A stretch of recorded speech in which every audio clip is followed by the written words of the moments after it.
We are here today with Anna Reger. She is a serial entrepreneur, bonus mother of 6, incredible advocate, mission to create safe spaces and places for women and children and men and everyone in your family. That's correct. And I'm so excited to invite you today. We reconnected recently. I was so excited to go to your home and partake in our first podcast guest of the season, Sharon Feeney's yoga event at your house. And wow, what a great way to kickstart women empowerment. And I'm just so excited. We have so much to share, but thank you for being here. Thank you for having me. I'm excited to be here too. So let's start with that. You are an incredible entrepreneur, but I feel like so much of what I see you doing is purpose-driven, and you are very connected to other women and to their health and mindset. And tell us a little bit about how you met Sharon and the woman that works with you and other women. Oh, how I met. So I originally met my coach, Gigi Sage, years ago through another friend, a mutual friend. And we were going to her boat in the middle of somewhere to go race it, a yacht. And we were in a limo and she started choking. I'd never met her before. And I asked the limo driver to pull over. We were in the middle of nowhere and kicked her out of the car and did the Heimlich maneuver. And we became friends ever since. She's like, girl, you not only got my back, you got my front, you saved my life. Let's talk. Yeah. So when we flew back, she was like, I really would love to, she started asking me, she asked a lot of questions, as you see. So then I became friends with her. And then through that, and that's a whole different story. But then she decided to coach me, which I didn't think I needed a coach, but she was just, let me just get to know you. And so it grew, 13, 14 years later since I've been with her. Wow. And I still go with her. And so Sharon also came through her. We went to a couples retreat with her, with Gigi, and I met Sharon in Jamaica when she was coaching. She was one of the people that came in as a guest, to do a special for the couples that were there. And so she did a yoga session with the couples, husbands and wives. Oh my gosh. All right. Well, I was so inspired by what transformed that day. I had found out a friend of mine's husband had passed earlier that day, and I was really emotional. And sometimes I feel like when the world stops and we're vulnerable and we quiet ourselves, that we can really receive things in a significant way. And so it was really exceptionally moving to hear about taking care of myself and aging when it was something that was so in my face earlier that day. Yeah. And you surround yourself with other people who are really have a growth mindset. And it's incredible what you've achieved. So I want to talk about that, your business, your baby, FlipLok. Yes. And I spent some time on your website today. And what I love about it is that you are finding a way that with a lock system that a person without a lot of talents could install, that you could create a safe room in any space, commercial, residential, or specifically schools. Yes. And we could protect. And from my standpoint of being a jeweler, a jeweler's wife, we've been burglarized at our home. We back in our driveway every night to make sure we're safe. We're constantly aware of safety. This speaks to what I put on the top of my list every day, health and safety. Yeah. So how does something this powerful come about? How did you become passionate enough about it to invest money into doing it? Well, when you think as a mom, like you said, I have bonus kids. I have a daughter. you always, as a parent, as a mama bear, you want to keep your kids safe, right? That's innate anyway. But then when I was in my office working on a totally different business, my youngest daughter was in elementary. All the other kids were pretty much on to college. And we got the alert. Like, I was just in my office and it was an alert. There was a lockdown in our area. Something had happened at a school. It wasn't her school. But I was like, I don't have a clue of what she's supposed to be doing. So I went home and I asked her, like, hey, what do y'all do? What's the procedure? What happens? Because the lockdown was the whole area. So they went through it. And so she said, you know, Mommy, I run in the classroom with my teacher. We get against the wall with our friends. My teacher turns off the light. My teacher locks the door. That's great. Can you lock the door? And she's like, no, Mommy, my teacher. And I was like, okay. Well, how do you know if the door is locked? And she's like, Mommy, my teacher does that. And I go, okay. What do you do if your teacher's not with you? And she was like, deer in headlights. And I was expecting this next plan of action as a normal mom. Right. Yes. If you can't find your teacher, what's going to happen? And there was nothing. And then that's when I started the deep dive into there surely's got to be something. I would go speak to girls sometimes at Girl Scouts and ask the parents, can I ask your kids a question? Do you know what to do if your teacher's not with you during an active threat or lockdown situation? And the answer was no. Everywhere I thought this surely can't. Maybe it's just her school. They did not know what to do, especially elementary, if the teacher was not there, and they didn't have any other ideas of what to do. And so it scared me, frankly. And especially when we see it's not going to go away. It hasn't gone away, and it just continues to go on. And so then I started making it my business to find out what's out there. Is there something out there that's simple to use that my 5-year-old could use, 6-year-old, 7-year-old? They need to be able to use it and know how to use it. And then that's what really created me going out. And really, like you said, it's a big investment, not only in time, but a lot of resources. I put a lot of investment into this company because I said, just imagine the day if we can say one mama comes to me and says, my baby came home today because you put that lock in my kid's school. Imagine that. And it was incredible to see, because it isn't just about creating it. It's about creating something that really works. And so I found that you are able to, again, do it yourself easily. The amount of weight it withstands compared to other things that have weight to come through is significant. Tell us some of the other technical aspects that make it more protective and a better use of an investment for a school or a home or for anyone. Well, we can go with the school one because that one had a lot of obstacles that I had to overcome because I believe so strongly in it, right? So number one was I created the lock. Wow, we can lock it. And I thought that would be easy, right? It's it.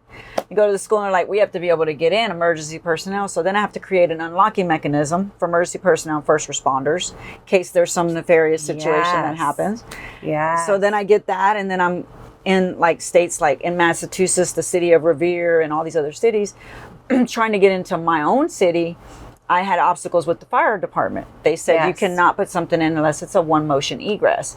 That's where we had a little bit of, we had a little differences because I said, my lock will not be used unless there's a lockdown situation and the kids need to use it. So it shouldn't affect egress because they're not going to be trying to get out. And at the same time, the only other viable option in egress is to be able to turn the handle with one motion to get out. So it should unlock and open the door at the same time. Now, the same situation, if they don't have FlipLok or a lock, would be stacking a desk against the door. Which one is harder to get out? Yes. Right. So then it was, okay, let's work together. Comparatively. Right. Let's look at, because they're not just going to go in there with nothing. Right. But I think it is interesting and sad, but where we've come, like literally they have these lockdowns. And I remember when my daughter was in middle school, they literally one day hid under desks because she was at Wesleyan. She was at River Oaks Baptist, and she was at Wesleyan and San Felipe and down at Lamar, which is only like 5 blocks down or 10 blocks down, there was a shooting. But they didn't know if the shooter was on their campus. So literally they're hiding under desks with a trash can to protect them. knowing that their friends aren't hiding on or out there. So the mental that these kids go through too is it's truly such a different time and a different place than we've ever experienced. Yeah, we didn't go to school and think about somebody at 5 or 6 or 10 coming into our school to cause us harm. I've never in my life as a child thought about that. But our kids think about that, and they have to go to school. And now, not only that, this was part of also when I created it. Why did I make it red? Why did I do all the things that I did? Because I wanted my kid to go to school and go, I know exactly what I'm going to do. If that situation arises, now I can go back to being a student. Because they have to have a plan. Right. And know that they're safe. And when you don't feel safe, you can't think. You can't learn. You can't. And how can a teacher teach? Always watching the door. But now everybody in the room knows what to do. They all go back to what they're actually there to do, right? And so that was the point of pursuing it and continuing. So long story short, I have a letter from the Harris County Fire Marshal's office. I have letters from all over the city and surrounding areas where I've been approved to go into schools, and we're now in Katy ISD, and we're in Fort Bend ISD, and we just did a school out in Fredericksburg ISD, and this is just recent, like this last 2 months. Yeah. It took that long. Years. Katy, when did you start your business? September 2021 was when I created the LLC. 2022 was to market.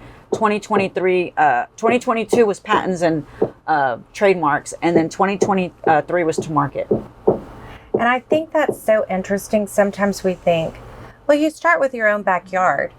And when you can't get it passed with your community and you know the need is there, that's where passion really has to come in. It's tough. And tenacity to keep it going. And then to go to other states and see them receive you well and accept.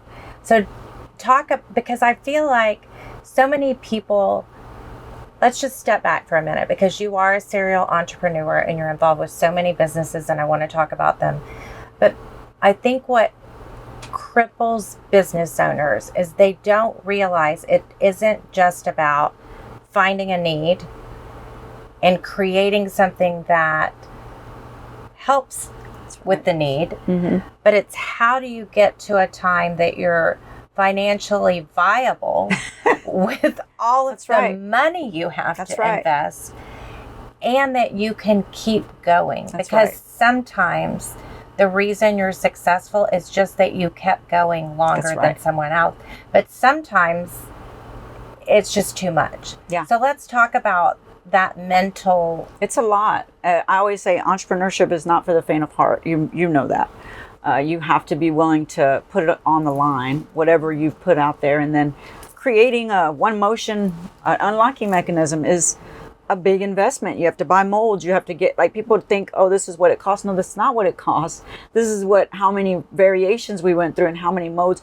People don't understand how much that you have to believe to put your hard cash could be, for me, real estate. In a stock account, real estate making that's money. Making guaranteed income or guaranteed return on investment. Had you taken all that money and bought a house in Houston or Austin, what could you sell it for now? Oh, triple, quadruple. Easy.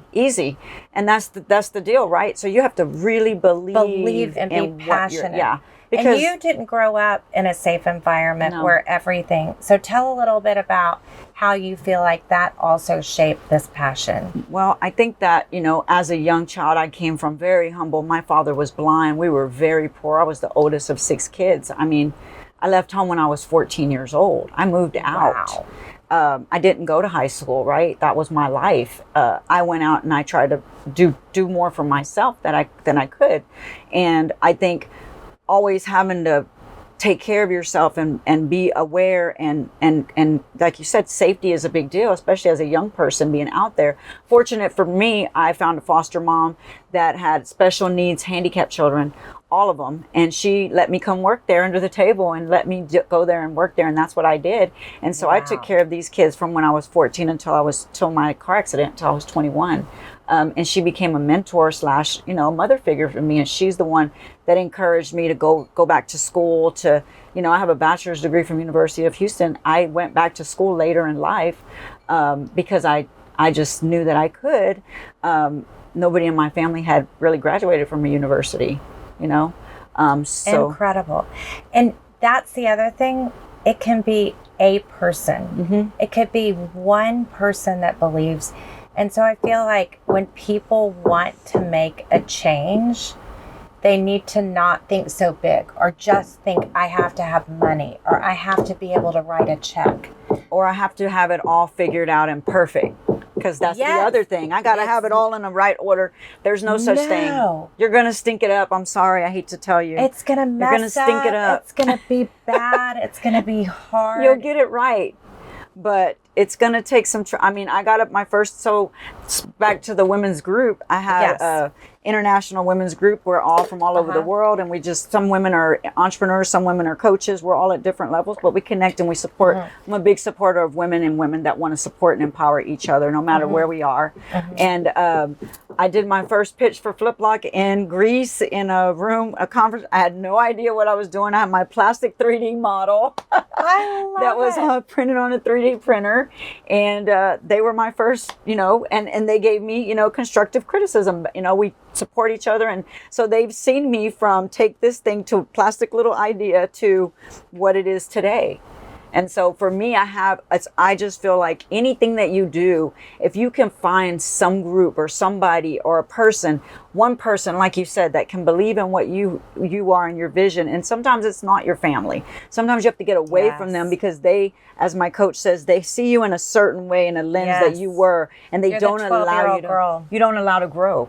You never can step out of that. And then they're afraid of the pain you'll feel, and they want to prevent that pain. Right.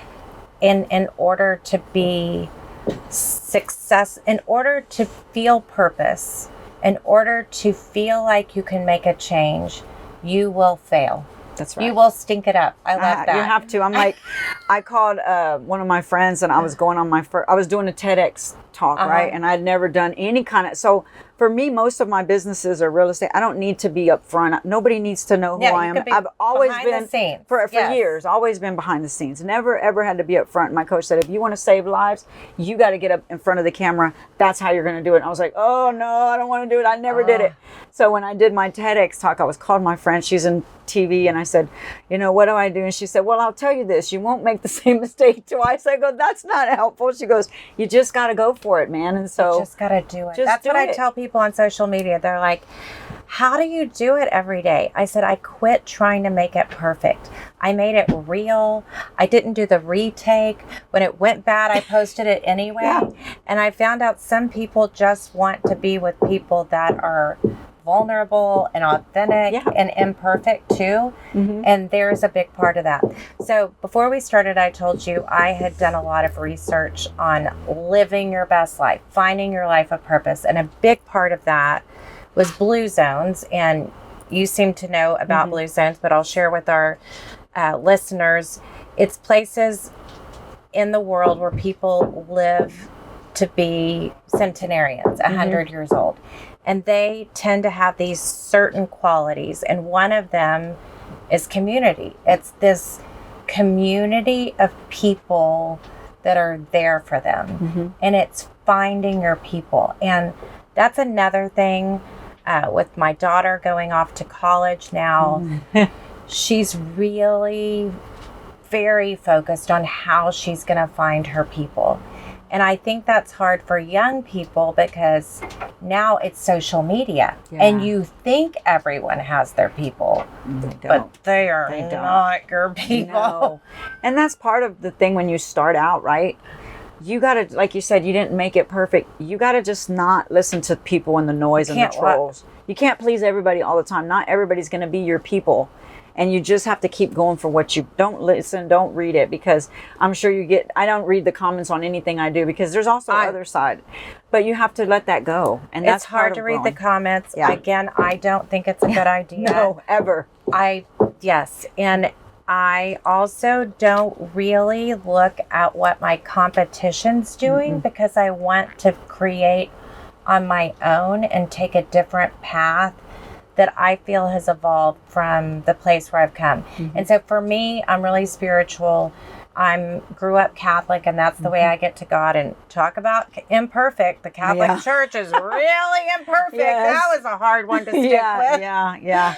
But it's the way I got to God. And then I've learned about all these different faiths. And when I went down the path of yoga, I learned about spirituality. And for me, that's my time to talk to God. Has that been a part of your journey too? Yes. So I was baptized Catholic, and I got away from the church as I got, I was busy living, trying to survive, basically. And then my husband and I, both were divorced. I had my daughter before we were married. We decided to get married, and I never thought we could get married in the Catholic Church. So true story, with a friend who was going through a bad situation with her priest, from Holy Rosary. We meet with them. We're telling them about the situation. I'm telling him we're getting married the next month or two, whenever that was. And he says, who's marrying you? And I said, CatholicsWithoutAChurch.com. And he's like, there are no Catholics without a church. He ends up did you get married in church? I said, no. Did your husband? I said, no.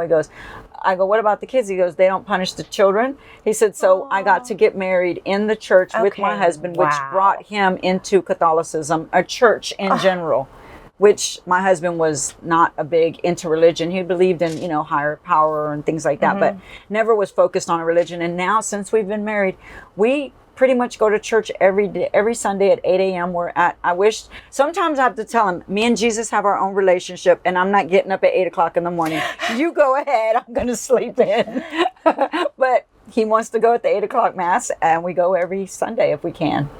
Wow. Yeah. And I call those moments God winks. Yeah. When you're doing God's work, doing the work that we as humans in a community are there for other people. And if you're a Muslim or a Buddhist or whatever you are, you believe that other people and their happiness and there you are doing for someone else. And there was this opportunity. And I remember when my daughter has been through a lot of health issues, and she has a few chronic illnesses, and with the physical pain came a lot of emotional pain, especially not being diagnosed. And I know there were times when she was taking care of other people, and I'd say, you can't even live your life. You're so weak. Why are you helping someone else right now? You need to save your energy. And she said, it makes me feel full to be there for someone else. And I think about that. And I think that when you make that mission of helping other people part of what you're doing, it does help when everything else tells you to stop. That's true. So then that leads me to my next thing I'm sharing about, and it's called Ikigai. Okay. It's a Japanese term, and it's when you look at what the world needs, and you looked at that, the world needs to be safe, and you look at what your personal mission is, and that's helping people that are hurting or don't feel safe. And you have the skills to do it, because again, you couldn't have just dreamed of this. No. You had to know how to run a business. Right. And then you have to create something that's financially sustainable. Yeah, it has to eventually have a end at the end of the tunnel, like at least to cover itself. And that's when you reach a state of flow. So you can keep doing it constantly, every day, all day, because it's part of your purpose and who makes you. And that's Ikigai. Yeah. Okay. And that's what you're living. Right. Oh, that you sounds are living this. And I bet so many people you meet that are really finding joy in their life from a standpoint of their connection with people and financially successful are in that place. Yes. Because you can meet a lot of people that have money, Right. but are miserable. Oh, yeah. Know a lot of those. So let's talk a little bit about Sure. that community and some of those things and some of the way those women helped you. So and not just the women in my community, but my community here in Houston. I have a huge network of women that I've been friends with for years that have come in and helped me. Anna, I know this person. Anna, let me get you this meeting. Anna, I've had so many people that have helped that I never even asked. Like, Anna, I didn't know you were working on this. I know so-and-so over here. Let me get you a meeting. You need to tell them what you're doing. And I was like, oh, okay. Because I wasn't one that was asking anybody for anything. Right? Yes. I was doing it all myself. I never asked anybody. Coming from where you came, you didn't want to bother people. Right. It wasn't your path. It wasn't what you saw everywhere. Mm-hmm. Yeah. And I feel like our city's different because, and you do know people outside of the city, but we're not so transactional. Right. No. I don't feel like the women in our group are, I did this for you and you have to do this for me. That's and I a true think statement. that makes it more joyful for everyone, because when you keep score, everyone loses. Yeah. And that's the thing is I've always, my friends would say, Anna, you've always supported me for years. Let me help you. Let me do this. Like I want to. It's true. For me, it was like, I don't want to, anybody to do anything that I feel like I don't know anybody. I'm doing this on my own. Yes, exactly. Yeah, but when you open up and you allow things to happen, then things just started happening, right? They started moving faster. People started calling me. I just last Wednesday, I was called by Channel 2 to come in and do an interview about FlipLoks in the Katy district and in schools in general. And so Beautiful. It was it's been organic, very much organic. And a lot of that is from, hey, I know this girl in media, or I know that, and let me just send them your information, and then it became a lot of that along the way. And I think having that network of women that you've supported and that you've always wanted to see come up, and then for them to support something that you really strongly, firmly believe in at the same time is really, it's a gift that you can't explain, right? Because like you said, we're not transactional. We want to spend time together. We got another reason to hang out, and I need to go talk to my friend over dinner about business. We're more like, let's hang out and let's have fun. And if we can make something happen out of it, fine. But if we can't, it's not like we just had a good dinner and we had fun, right? That's really what I think the Houston community really has, is it's a community of supporting, of philanthropy, of just everybody wanting to see everybody do well. I don't ever feel like I'm in a situation. Every now and then you get people that are not on that world. I'm not going to say we live in a perfect bubble. That's by far not at all the truth. Because like you said, somebody may be there and they may be your friend, but they may not really be your friend. And that's okay, because we need everybody, right? We can't have everybody be perfect. But at the same time, for the majority of the people that I've cultivated in my life throughout my years of growing up, the people that I have really know who I am as a genuine person and don't see anything else that I've ever had or do except for what I'm doing right now, which is FlipLok. And I've got the support from them. And I feel so grateful that I cultivated those relationships in a way that doesn't feel, transactional. If I call my friend, hey, can you do this? And they're like, yeah, girl, what do you need? It's never like, oh, let me call you back. It's, and I don't abuse that. And you have to take those things too. Absolutely. You cannot abuse your relationships. And also you cannot expect for somebody to do something. So I don't ever ask something. Usually it's, hey, Anna, I know you're doing this. Would you like for me to do this? Well, two of the women that you're very close with and you're going to Germany with are two of my favorite people.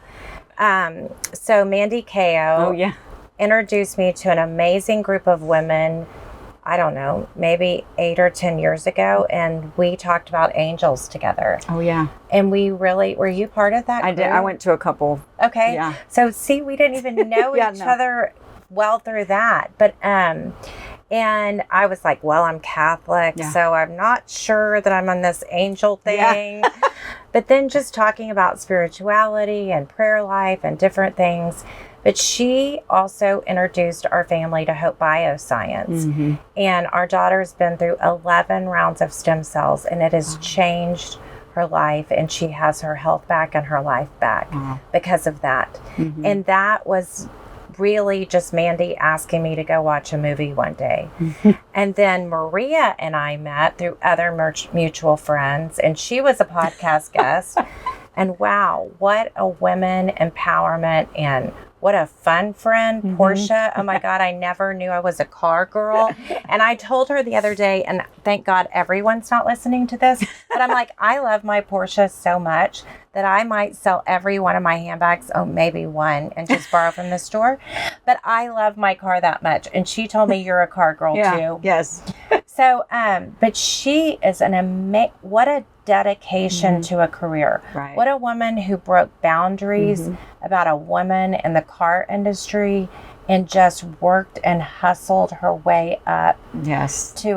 So I think it's also, and that's what I've told my daughter. I said, I want people to see your light and those people to be drawn to you. And everyone doesn't see light in the same way. No, that's true. So tell us a little bit about this Germany group of women and their light, because again, you're successful. Why would you need a coach? Why would you need people supporting you when you've made it?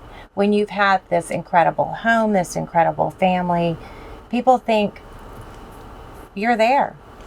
Well, I always say if you're not learning, you're not living, right? So for me, people are like, Anna, you worked with Gigi for 13, 14 years. What Aren't else? you ready to move on? What are you doing? Do you need and her? I'm like, but think about this, she was my 5-year, we do a 5-year plan sometimes. And 5 years ago, or a little longer now, I wrote down somewhere what I wanted to do. And I wanted a company, because I love to travel, that I could have an international business, because that's the only way I'll travel. I'm mostly working. Yeah, we never go anywhere. Yeah. Well, I guess we go to Capri, but we buy a deal in Naples every time we go to Capri. Because it's what you do, right. Yes. So I wanted that. I wanted a business that, would make a difference in the world, that was very mission driven, because for me, I love nice things, but money is not my biggest motivator for me personally. And it's fine if people are, it's just everybody has their different thing. It's not my thing. Right. But if I could do something to make a difference, and I wrote it down and had no idea. I was like, we're probably gonna buy another building or something, whatever.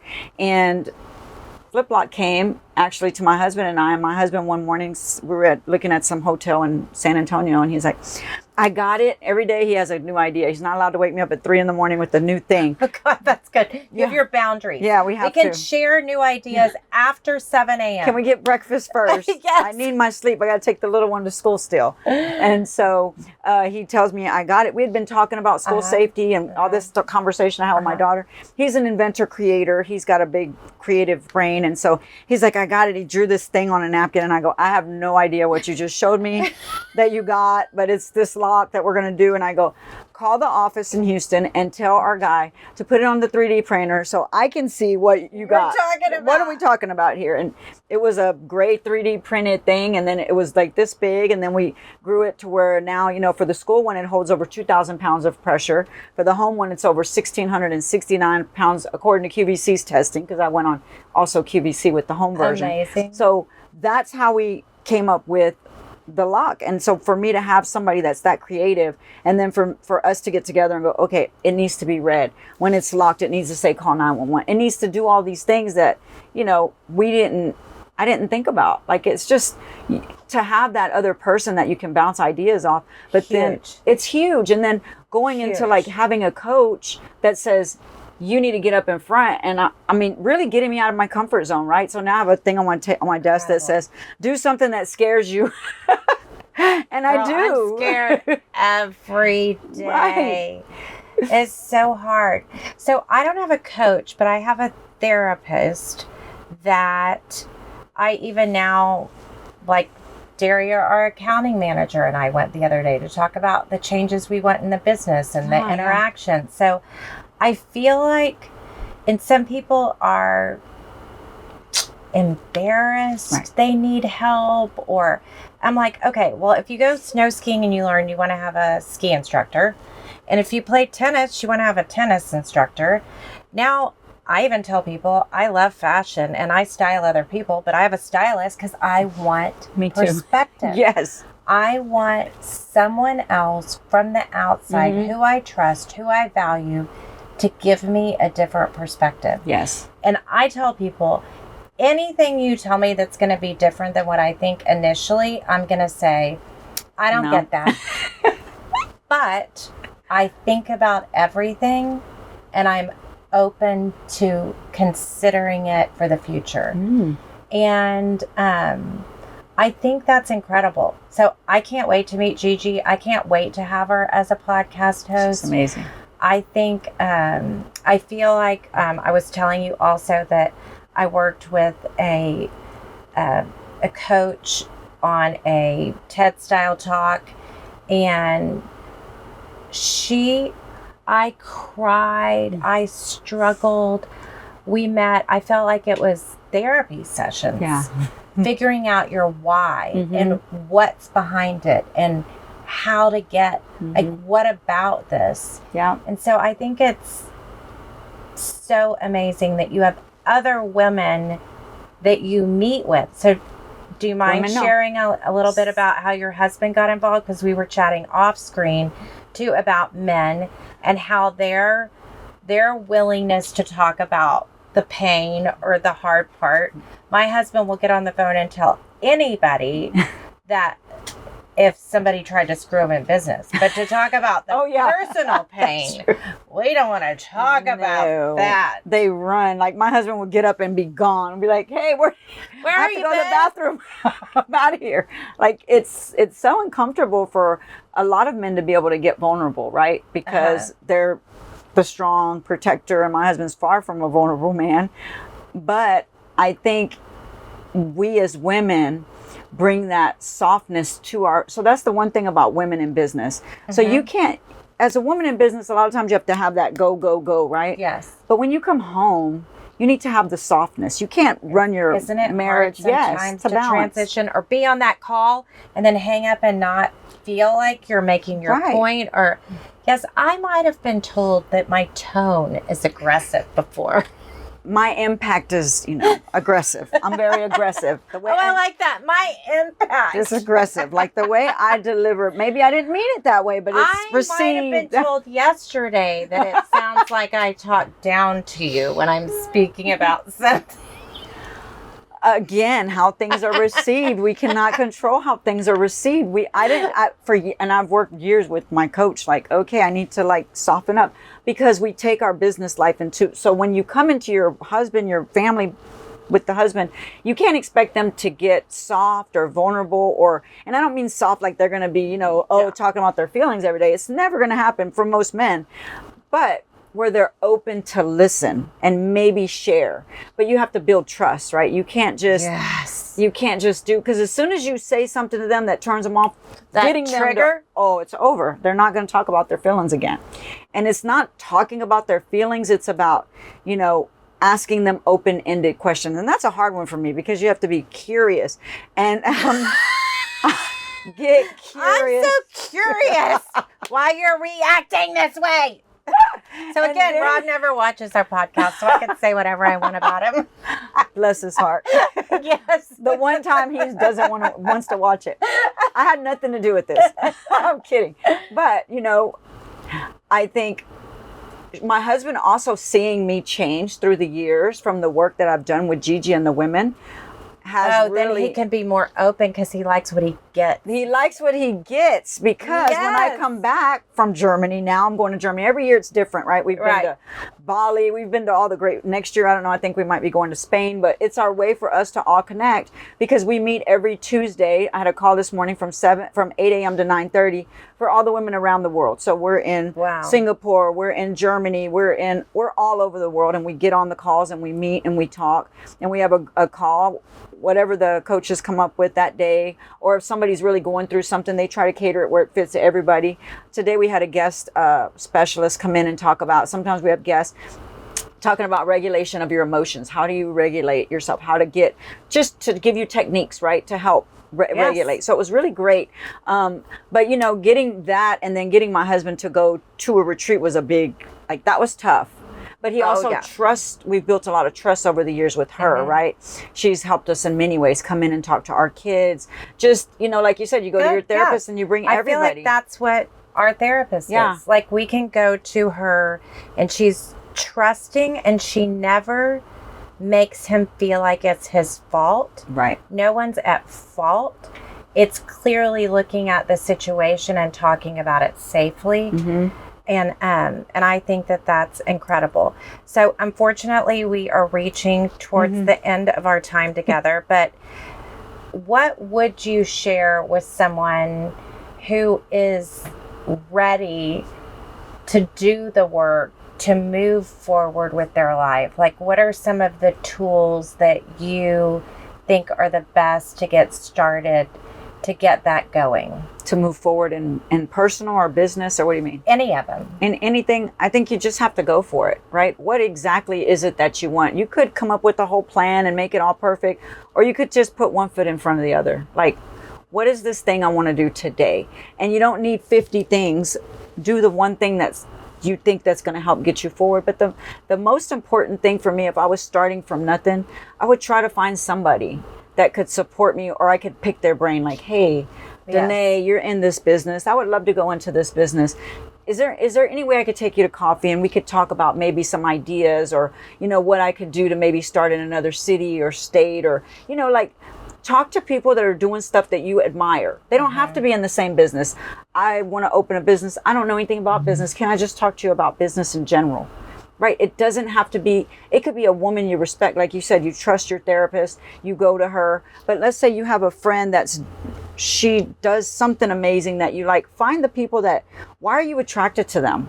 Like Maria, she's become my sister from another mister. Well, she told me sisters. That you like style-wise and your home decor, like all these crazy things that align to make you know, okay, this is my person. I gotta hold on to this one. And y'all are both busy around the world at different times. Well, we make time for each other. But, you got to find your people, your tribe. Yes. Find those people and cultivate those relationships. And, go out and start trying to do what it is. What is it you want to do? First, get a goal. What do you want to do? What would you like to do in a perfect world? And then how can you take one step each day or each week to get closer to that? That's it. It's really simple. And it doesn't need to be perfect.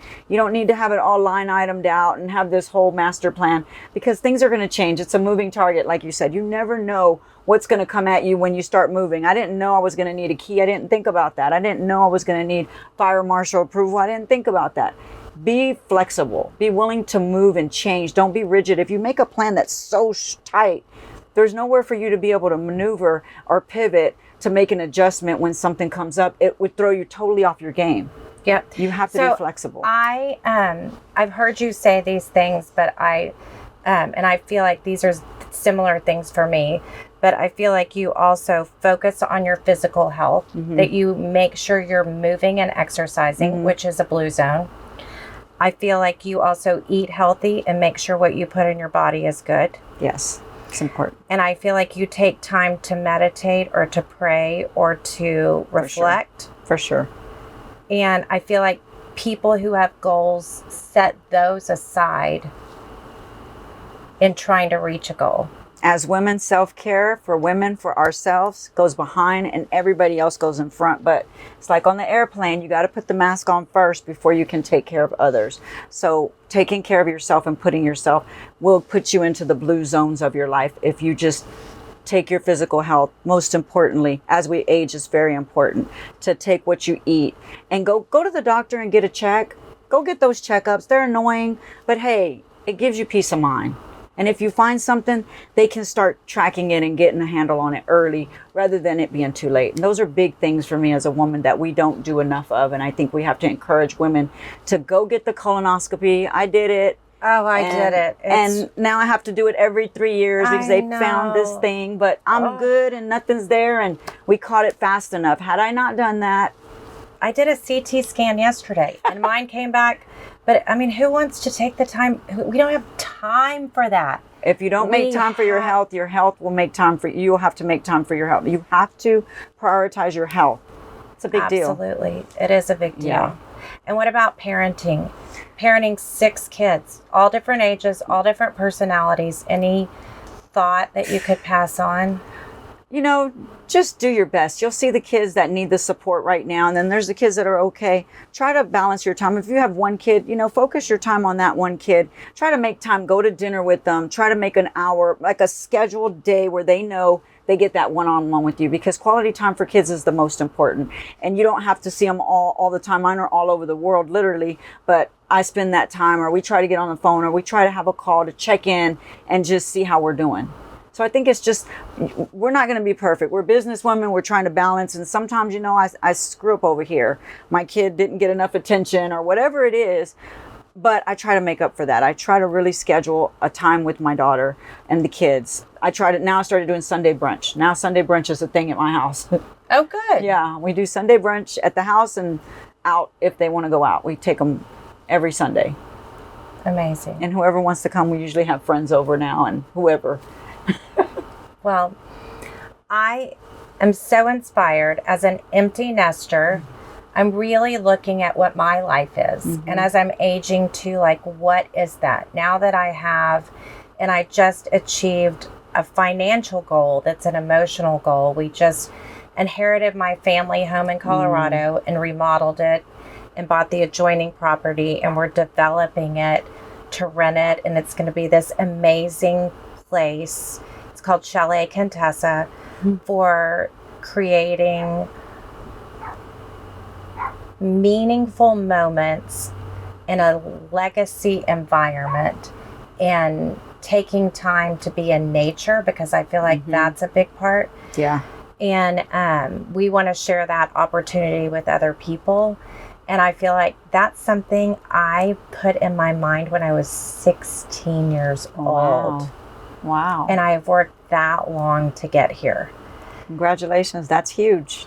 And so I think that there were so many times that you think you're going to get it and it doesn't work. But to know, so there is that, it never is a straight path. No. But if we come up with financial goals without money being the priority, right, but also taking responsibility to choose the work. That's right. To choose the commitment to the work. Yes. When other people are having fun. Yeah. And your time. You got to go now. You got to go probably build and remodel and do. But it's a lot. It's Definitely. A lot. Living the dream sometimes is a nightmare. Yeah, I know. I'm preparing to go speak at the Global Security Exchange Conference in New Orleans, and I was like, it's a big stage. Okay. How exciting. Can be a nightmare, but we're excited.